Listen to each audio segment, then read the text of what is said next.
Hi everyone! Welcome back to the channel, Luna the Book Moth. This is Chapter 7 of Mornstar, the Maiden Voyage. Please don't re-upload my stuff, and enjoy! Chapter 7.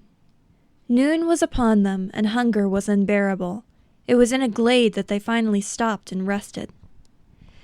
"That's it! If we don't find food now, then we'll starve!" Dylan exclaimed. "I'll go look for something." And Dawn went away to look for sustenance. She searched the woods until she came to their edge. She found herself in a field, a wheat field.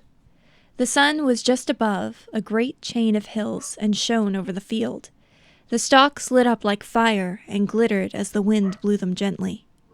She held one of the wheat heads in her hand carefully, and a few seeds were unlodged. She closed her hand around the head and scraped as many seeds out as she could. She did this many more times until the sun had touched the tops of the hills. Her hands were filled with the seeds, so she stuffed them into her upheld skirt and returned back the way she had come. Dylan was clutching his stomach and leaned over. He had never known such hunger. When Dawn came with the wheat seeds, he expected something ready to be cooked and quickly eaten. "Wheat seeds? We can't make a decent meal out of that. We'll starve." Dawn shook her head and took a handful of seeds, then closed her hand around them. When she opened it, the seeds were grinded to a fine powder. "Give me the water." Dylan handed her the thermos filled with water and watched carefully as she gently dripped the water into her hand. The powder got dark with moisture. When it was thoroughly wet, she closed her hand again. This time when she opened it, a dough was made. "It will not rise as we haven't any yeast, but it should do well." "But we don't have any fire to bake it with." At this, Dawn smiled and stretched out her hand to a dry bed of grass. It lit in an instant. "Fire is caused by a spark and heat. Because of this, it is quite easy to make." He watched as she gathered stones to put around it to keep it from spreading. She found another that she put the dough onto and put very near the fire. The heat would make it bread. Dawn then turned to making more dough and putting it into the fire. Very soon all the bread was done baking. It was flat and tough, but very good to the hungry children. "How do you do that so easily?" "What? Change things?" "Yeah, it seems that kind of power is dangerous." "For those who do not know how to do so properly, I would assume. Well, it is quite easy. I think of what I have, then I think of what it can be made into normally. I use what is already here to make something else, only faster. With just wheat, I can change it to be ground up.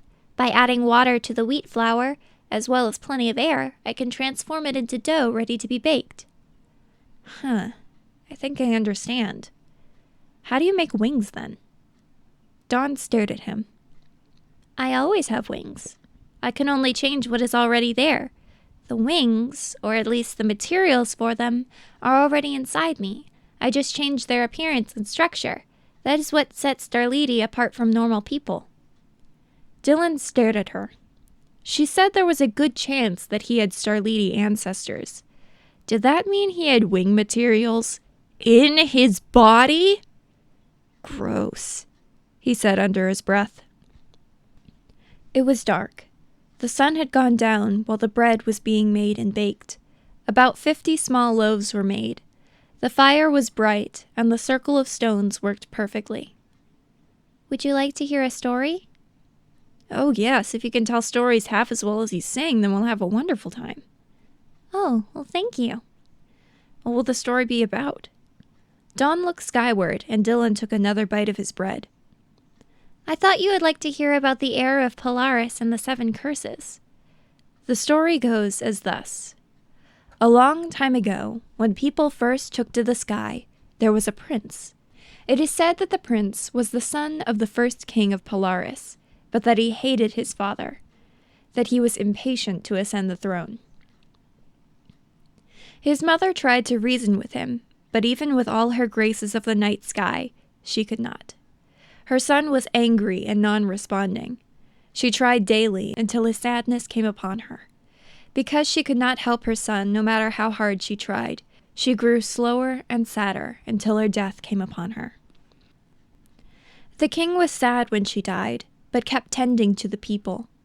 His son didn't see how he could continue like nothing happened when she died.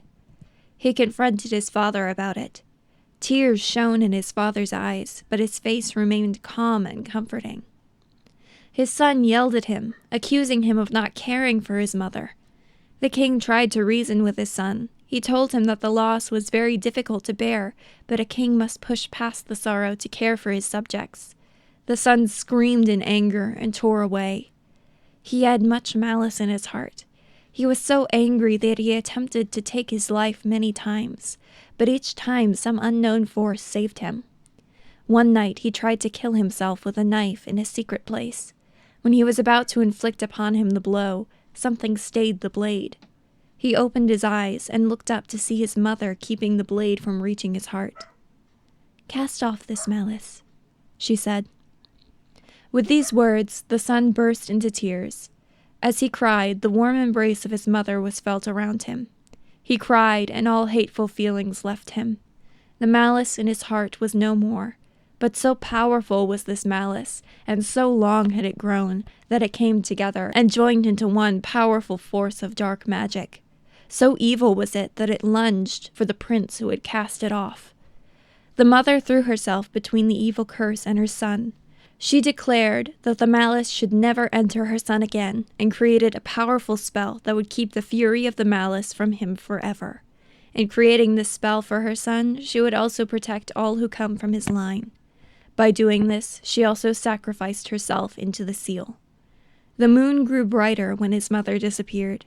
Because he was saved from the curse, he was able to carry it.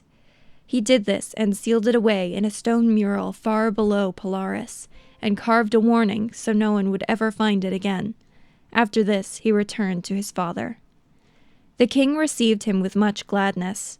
When all had been told, he said that his mother had been protecting him, that she now was within the moon, protecting the seal of the spell. He said that every spell must have a seal if it was to last, and that this spell would last until the moon was destroyed. The prince became a good king when his father passed away. He was nothing like the prince who was filled with hatred. He guarded the place where the curses were sealed until they fell away into distant memory. When he was dying, he said that the curses would be freed, no matter how hard he had tried. But he gave hope that the air would find them and destroy them forever, and only the air would escape their judgment and fury. To this day, it is said that the curses will break their seal and search the whole earth for the son of the one who cast them off and exact their revenge. Dawn's eyes glittered in the fire as she ended the story. "I take it back. You can tell stories twice as good as you sing," Dylan said. She smiled. "Now it is late, and we must to bed away, to find treasure and new adventure another fine day." With this small rhyme, she extinguished the flames with a flick of her hand. She laid on the rock beside Dylan and draped a small blanket over her. The stars were bright, and the night whispered small good nights to the both of them as sleep overtook them.